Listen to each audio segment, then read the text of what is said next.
रहे थे अमित कुमार जी जैन कि किसान को लोन अधिक मिलना चाहिए। मेरा कहना है कि लागत मूल्य बढ़ गया। सिर्फ भारत सरकार ने खाद के ऊपर सब्सिडी दे के और उसका लिमिट वही तय कर रखा है। बाकी आपका जो दवाई जो किसान यूज़ करता है, इल्ली की है, अन्य अन्य जो है, या जैसे मान लिया जो एनसीएस 2017 में था, उस समय आपका डीजल 75 रुपये 80 रुपये लीटर था जो कृषि करने के लिए ट्रैक्टर की से जुताई करते थे। आज वो डीजल 94 रुपये लीटर, तो कास्ट बढ़ गई उसकी जुताई और उसकी भी कास्ट बढ़ गई है। उसका एक बीज भी इसमें सम्मिलित कर रखा है जो एनसीएस आपने बना रखा है। तो आज बीज उस समय किसान को 5,000 रुपये में सोयाबीन का बीज उपलब्ध हो जाता, आज आपकी समिति वो बीज 7,000 रुपये में उपलब्ध करा रही है। तो जिस प्रकार से सारे रेट बढ़े हैं, सिर्फ एक खाद को छोड़ दें, उसके अलावा सारे, तो उस हिसाब से बैंक को भी एक एनसीएस जो लिमिट जो है उस हिसाब से किसान को भी उस हिसाब से ऋण मिलना चाहिए।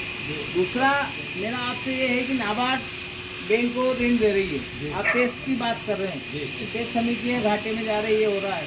तो मेरा आपसे निवेदन है कि नाबार्ड बैंक को जिस अपेक्स बैंक को ऋण उपलब्ध कराए, अपेक्स बैंक को उपलब्ध करा रही है और बैंक सोसाइटी को उपलब्ध करा रही है। तो मेरा कहना यह है कि बैंक को 100% ब्याज सोसाइटी से 30/9 को ले लेती और 31 मार्च को 6 महीने में बैंक टैक्स ब्याज इनके कन्वर्ट कर देती है खाते में। भले ही वो ब्याज पे ब्याज नहीं लेती है, बाकी मूल तो ले ही लेती है। और शासन की योजना से 0% मिल रहा है, हमें उससे कोई दिक्कत नहीं। परंतु एक तो ये होना चाहिए कि समितियों का भी 31 मार्च के ब्याज की गणना हो जाए और वो ज़्यादा नहीं तो 30/9 तक समितियों को शासन से मिल जाना चाहिए और 30/6 की ब्याज की गणना हो जाए रबी की, और वो ज़्यादा नहीं तो 31 दिसंबर तक पेस्ट को मिल जाना चाहिए। और सिस्टम ये होना चाहिए उसमें कि जब ब्याज शासन देता है तो बैंक अपना ब्याज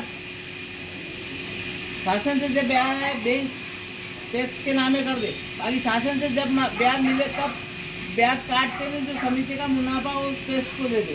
तो अभी क्या हो रहा है कि कमलवाजी बैठे हैं, ये हमारे नाम पे कर देते हैं, ब्याज नहीं लगाते, परंतु जब हम राशि जमा करते हैं पहले ब्याज जमा करते हैं बाद में।